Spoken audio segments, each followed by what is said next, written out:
It all started with a single ember. That ember landed on a wooden deck in a home in Pasadena. Within minutes, the fire spread. Overnight, dozens of homes were burned down except for one. Why is that? That's because that one house was built differently. Wildfires are devastating. 1 minute, your home, your memories, everything that you built are there. The next, they're all gone. Here's the truth though. Losing everything doesn't mean that you have to lose control on anything either.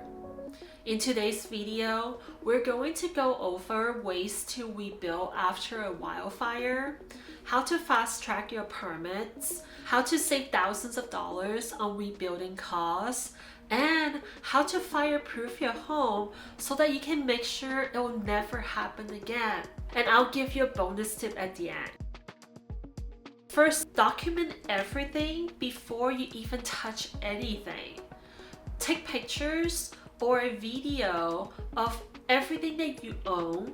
Do an itemized breakdown of everything. This way you can ensure that you have the maximum insurance payout that you deserve.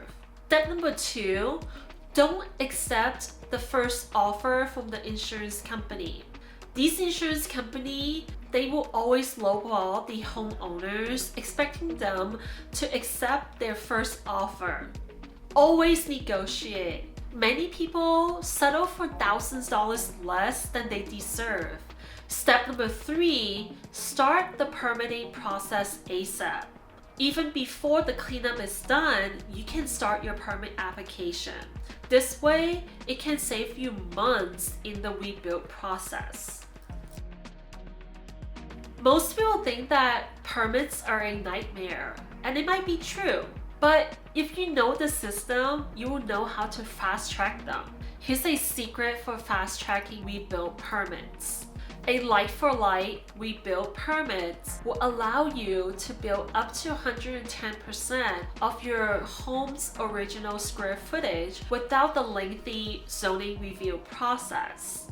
And an insider tip is to hire a qualified architect who knows the city bureaucracy to navigate it so that it can save you months on the processing time. And here's a big mistake to avoid. If you're changing the design too much, for example, adding a second story, then it can trigger a full zoning review.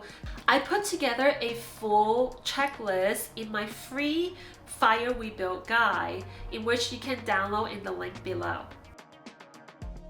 Remember in the beginning, I was talking about this house that survived while all the other houses burned? It wasn't because of luck. It was because it was built differently. Do not ever rebuild with traditional wood framing. Most houses burned because flying embers ignite the wooden framing. Instead, use fire-resistant materials that can literally withstand the wildfires. Here's some of the fire-resistant material you'll need. Steel or metal framing, they are structurally stronger and they won't burn.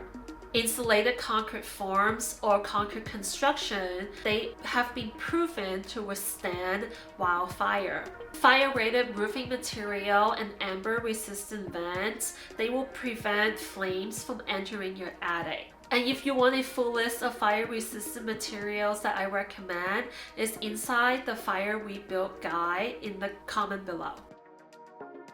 Tip number 1, use FEMA and insurance to your advantage. If your insurance payout isn't enough, you can apply for FEMA grants, which is free money, and also you can apply for SBA disaster loan that is up to $200,000 at a super low interest rate.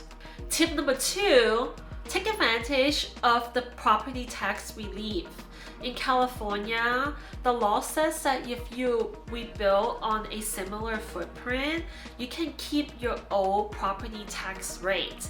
This alone can save you thousands of dollars every single year. Tip number 3, consider prefab or modular homes. These are cheaper and faster, and they already meet fire codes. And some prefab companies also specialize in fire rebuilds. If you want to make money from the rebuild, do this instead of making your house bigger. Rebuild your house to 110% of the original size and also build an ADU. This way you can have passive income because ADUs in LA can rent out for more than $2,000 a month. And you can even double your rental income by doing this trick that I show in the 7 secrets of building an ADU and the bonus tip in this video above. Warning though, always work with a qualified architect who understands the rebuilding regulations because zoning laws still apply. Rebuilding after a wildfire can be overwhelming, but you don't have to do it alone. If you have more questions about fire rebuild and the process, you can leave me a comment below or send me an email directly to crystal@real-arch.com. And in the meantime, you can download the free fire rebuild guide that I put together for you in the link in the comment below. It will have some tips and tricks on how to rebuild faster, cheaper, and better. And if you find this video helpful, please don't forget to like, subscribe, and hit that notification bell so that you don't miss out on future videos. I'll see you next time.